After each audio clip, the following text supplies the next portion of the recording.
আলু, কাঁকরোল, মুরগির মাংসটা আমি প্রথমে একটু হলুদ, লবণ, পানি দিয়ে ভাপে দিয়ে পেঁয়াজ রসুনটা ছেঁচে নিয়েছি। আদাটা পেঁয়াজই ছিল। আলু কাঁকরোলগুলা ভাপ হয়ে গেছে। হালকা কালার আসলে আমি এগুলা মুরগির মাংসগুলা ভেজে নিচ্ছি। হালকা করে ভেজে পেঁয়াজ রসুন হলুদ মরিচ সব আলাদা করে নিয়ে নিয়েছি। আলু কাঁকরোলগুলো ভেজে নিচ্ছিলাম। ভাজা হয়ে গেছে।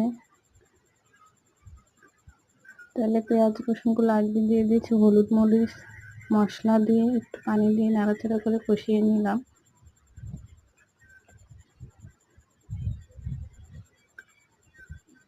একটু পানি দিয়ে দিলাম।